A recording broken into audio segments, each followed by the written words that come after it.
Perkenalkan, nama saya Lindsay Rimbong dengan NIM 24602044. Di sini saya akan membahas tentang pasar monopoli. Baik, langsung saja kita masuk ke pembahasan. Konsep dan pengertian pasar monopoli.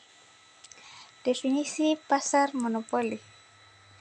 Pasar monopoli adalah bentuk struktur pasar di mana hanya terdapat satu produsen atau penjual yang menguasai seluruh penawaran suatu jenis barang atau jasa tertentu, dan barang atau jasa tersebut tidak memiliki barang pengganti yang mirip.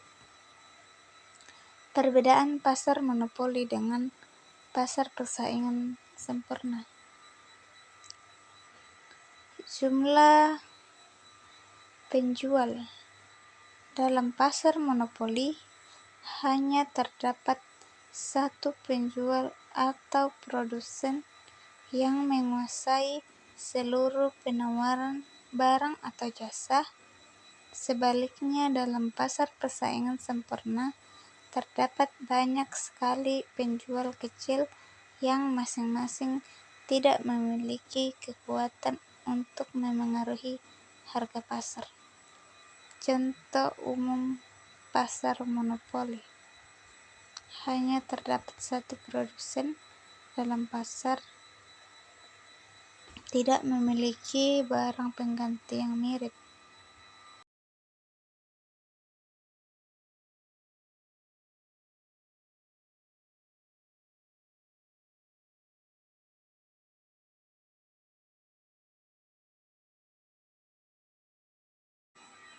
Ciri-ciri pasar monopoli: hanya ada satu penjual atau produsen. Ini adalah ciri paling fundamental dari pasar monopoli. Di pasar ini hanya ada satu perusahaan yang memproduksi atau menjual barang atau jasa tertentu. Tidak ada barang pengganti yang dekat. Produk atau jasa yang ditawarkan oleh monopolis bersifat unik dan tidak memiliki barang pengganti yang mirip atau dekat. Hambatan masuk yang tinggi. Terdapat hambatan yang sangat signifikan dan seringkali tidak dapat ditembus bagi perusahaan lain untuk masuk ke dalam pasar yang dikuasai monopolis. Produsen sebagai penentu harga. Karena monopolis adalah satu-satunya penjual di pasar dan tidak memiliki pesaing, ia memiliki kekuatan penuh untuk menentukan harga jual produknya.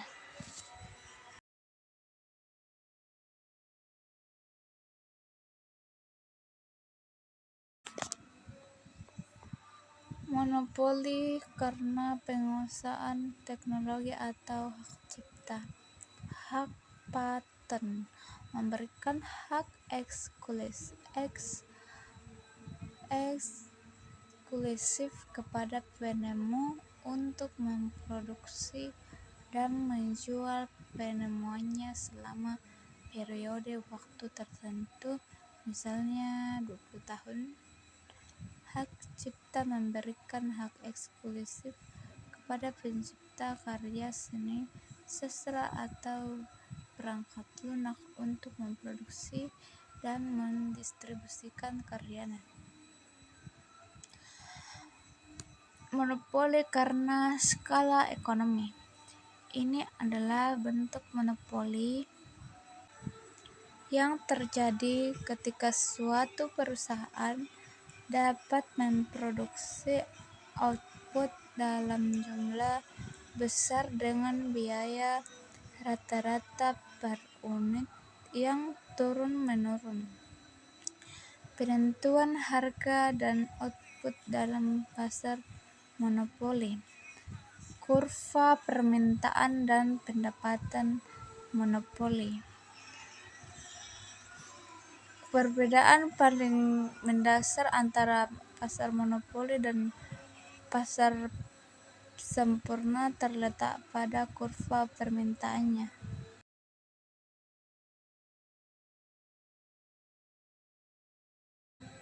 Informasi tidak sempurna.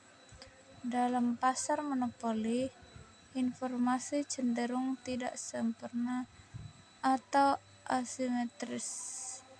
Monopolis biasanya memiliki informasi yang lebih lengkap mengenai biaya produksi, permintaan pasar, dan kondisi teknologi dibandingkan dengan konsumen atau potensi pesaing. Bentuk-bentuk monopoli. Monopoli alamiah. Monopoli alamiah terjadi ketika suatu perusahaan dapat memproduksi dan menyediakan seluruh kebutuhan pasar dengan biaya rata-rata yang lebih rendah dibandingkan jika ada dua atau lebih perusahaan. Monopoli legal atau pemerintah. Monopoli legal atau pemerintah muncul karena adanya peraturan, undang-undang, atau kebijakan pemerintah yang secara eksplisit memberikan hak eksklusif kepada satu perusahaan untuk memproduksi atau mendistribusikan barang atau jasa tertentu.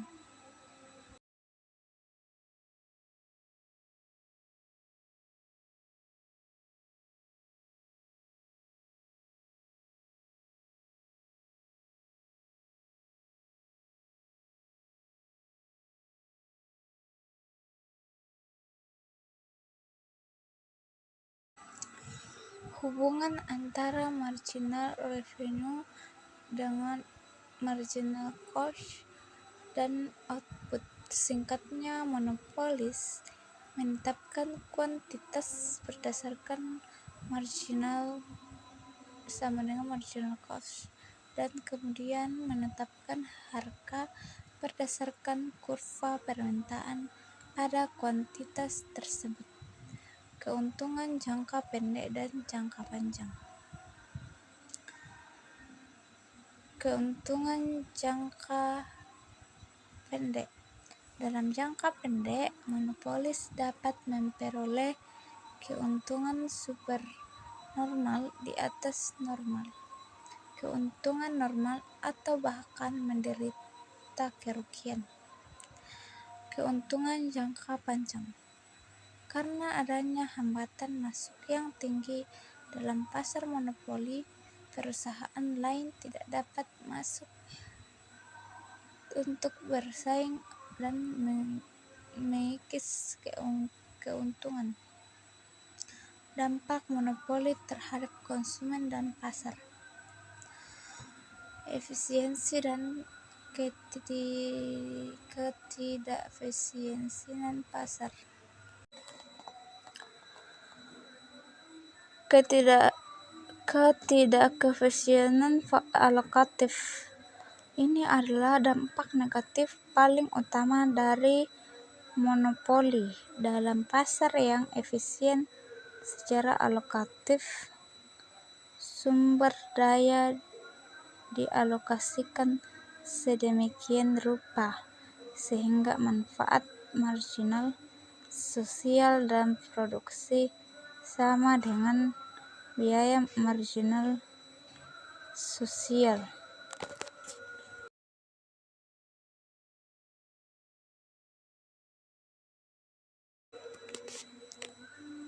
Kebijakan pemerintah terhadap monopoli.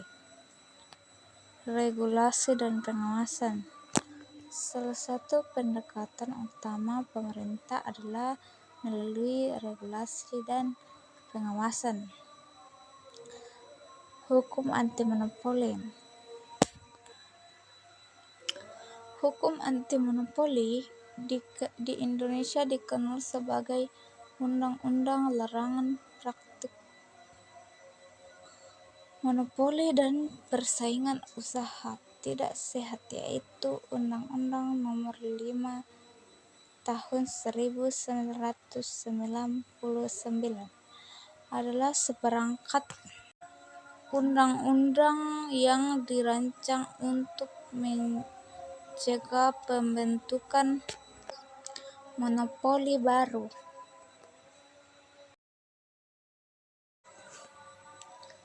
Diskriminasi harga dalam monopoli. Monopolis memiliki kemampuan untuk melakukan diskriminasi harga, yaitu menjual produk yang sama kepada konsumen yang berbeda dengan harga yang berbeda. Meskipun biaya produksinya sama, kerugian konsumen juga dikenal sebagai kerugian kesejahteraan sosial atau inefisiensi alokatif, adalah salah satu dampak negatif paling krusial dari monopoli.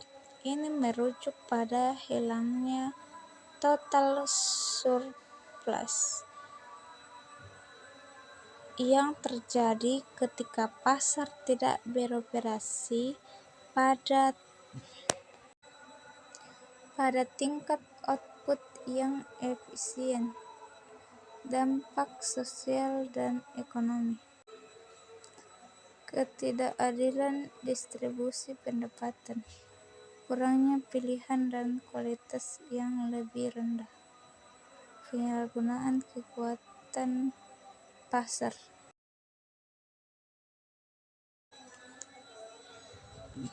Permintaan turun ke kanan menunjukkan hubungan negatif antara harga dan kuantitas. Monopolis bisa atur harga karena dia satu-satunya penjual. Marginal, pendapatan marginal selalu di bawah kurva permintaan. Turunnya lebih banyak harus menuruni harga. Tambahan pendapatan makin kecil. Biaya marginal naik saat kuantitas naik, menunjukkan tambahan biaya untuk produksi satu unit barang lagi. Biaya rata-rata, biaya total jumlah barang bentuk U karena efisiensi di awal, lalu naik karena kapasitas terbatas. Titik E keseimbangan monopoli terjadi saat marginal revenue atau sama dengan marginal cost ini optimal buat maksimalkan laba. Ini adalah kurva pasar monopolis.